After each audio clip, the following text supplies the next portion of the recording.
साथीहरु नमस्कार। आज म चाहिँ यो सुन्तलाको बगैँचा सल्यान जिल्लाको छत्रेश्वरी गाउँपालिका वडा नम्बर कति 2 दह गाउँमा आएको छु। र अर्को कुरो के छ भनेपछि हाम्रो सुन्तला व्यवसायी यहाँ स्थानीय बासिन्दा हजुरको शुभ नाम? नमस्कार। नमस्कार, मेरो तुलाराम पुन है। यो सुन्तला देख्दाखेरि साह्रै रहर लाग्दो खालको भयो। अहिले त धेरैले बिक्री गरेर तराईतिर सबै निर्यात गरिसके के कति अनि तपाईको त चोखै छ, अझै बिक्री गर्ने सुरसार छैन? नै, मेरो यस्तो छ अब भावको पनि अलिकति हेर विचारमा छु। त्यसपछि सुन्तलाको फसलको के छ भने अलि चाल्टो ठाउँ परेर हजुर चिसोको कारणले गर्दाखेरि हरियाली छ। अझै यो सुन्तला बोटमै यस्तै राखेपछि बिग्रिँदैन केही फरक पर्दैन। अझै तपाईँको यो माघको लगभग लाग्छ राख्छ सक्छौँ हामीले।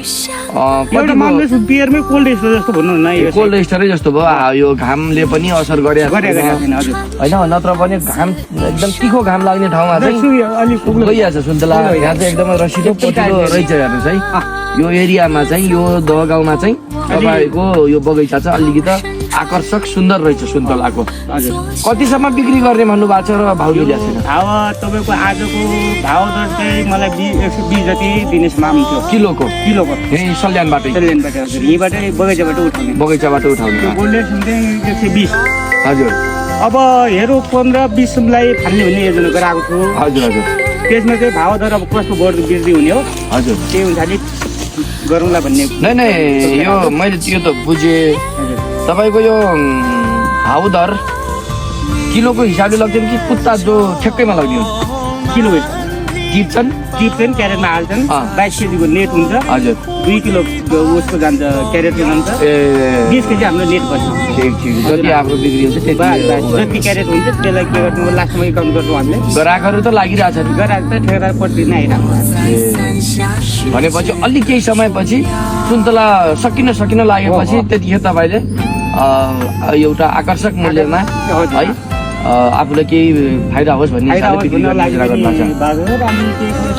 के भन्नुभयो भने चाहिँ तपाईँको अलिकति ठाउँमा छ बगैँचा होइन, त्यसैले के गर्नु यसले घामले असर नगर्ने असर हुँदैन। अझै 15-20 राख्नुहोस् भन्ने कुरो भएको छ पाक्ने। अब ठिक छ, एकदमै राम्रो छ। यो सुन्तलाका यी बोटहरू कति वर्षका भए? यो मेरो धेरै भएको 9 वर्ष भयो। 9 वर्षका भए है।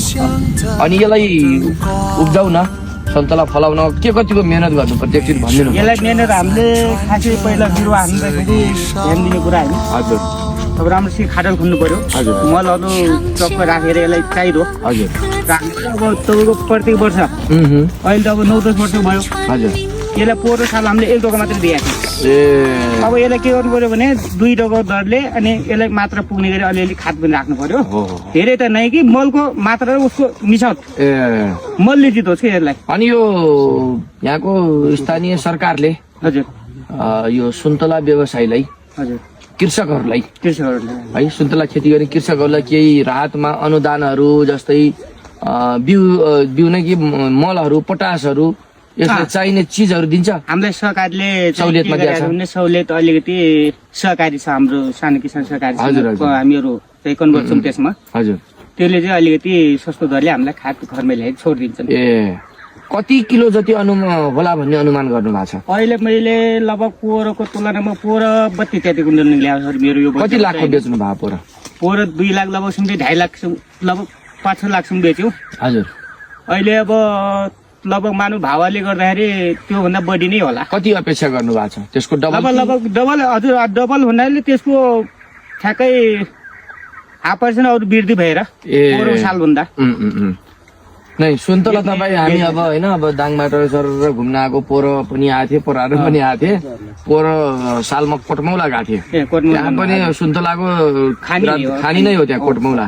अनि यहाँ पनि चाहिँ कमै भए पनि कोटमौला भन्दा कम भए पनि सुन्तला चाहिँ साह्रै राम्रो रहेछ। फसल राम्रो छ। हजुर हजुर, फसल राम्रो छ। हजुर, ल धन्यवाद। यति एकदम जानकारी गराइदिनु भयो। फेरि भेटौँला है त।